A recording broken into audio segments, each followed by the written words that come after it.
మౌలిక సదుపాయాల రంగంలో మానవ మేధస్సుకు సవాలు విసిరేసే సరికొత్త అద్భుతానికి భారత్, యుఏఈ దేశాలు పునాది వేస్తున్నాయి. అరేబియా సముద్ర గర్భంలో 200 మీటర్ల లోతున ముంబై నుంచి దుబాయ్ను కలుపుతూ ప్రపంచంలోనే అత్యంత వేగవంతమైన అండర్ వాటర్ సొరంగ మార్గం నిర్మాణానికి అడుగులు పడుతున్నాయి. డీప్ బ్లూ ఎక్స్ప్రెస్ గా పిలిచే ఈ సూపర్ సోనిక్ రైలు ప్రత్యేకతలు తెలిస్తే ఎవరైనా అవ్వక్కవలసిందే.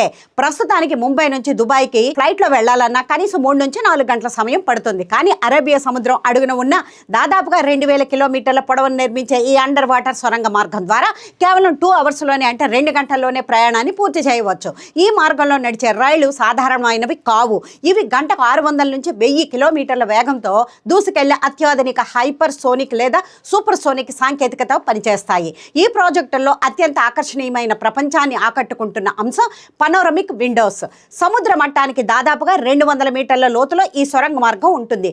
ఈ బుల్లెట్ రైలు కిటికీలు, గోడలు పారదర్శకమైన అద్దాలతో రూపొందిస్తారు. రైలు అత్యంత వేగంగా దూసుకెళ్తున్నప్పుడు ప్రయాణికులు కిటికీలు గుండా సముద్రంలోని తిమింగలాలు, షార్కులు, రంగురంగుల చేపలను, సముద్ర జీవులను నేరుగా వీక్షించవచ్చు. ఇది ప్రయాణికులకు ప్రపంచంలోనే అతిపెద్ద అక్వేరియంలో ప్రయాణిస్తున్న ఒక సరికొత్త అనుభూతిని ఇస్తుంది. ఈ డీప్ బ్లూ ఎక్స్ప్రెస్ సొరంగం కేవలం మనుషుల రవాణాకే పరిమితం కాలేదు. ఇరు దేశాల వ్యూహాత్మక వాణిజ్య అవసరాలను తీర్చేలా దీనిని డిజైన్ చేస్తున్నారు. యుఏఈ నుంచి భారత్కు అవసరమైన ముడి చమురును ఈ సొరంగంలో ప్రత్యేకంగా ఏర్పాటు చేసే పైప్ లైన్ల ద్వారా వేగంగా రవాణా చేస్తున్నారు. అదే సమయంలో తీవ్రమైన నీటి ఎద్దడి ఉండే దుబాయ్కి భారత్ నుండి స్వచ్ఛమైన నీటిని ఈ మార్గం ద్వారానే ఎగుమతి చేస్తున్నారు. ఇది ప్రపంచంలోనే అత్యంత ఖరీదైన, ప్రతిష్టాత్మకమైన మౌలిక సదుపాయాల ప్రాజెక్టుల్లో ఒకటిగా నిలవనుంది. ఈ అండర్ వాటర్ ప్రాజెక్టు అంచనా వ్యయం సుమారుగా $50 బిలియన్, అంటే మన భారత కరెన్సీలో దాదాపుగా 4 లక్షల కోట్లకు పైమాటే.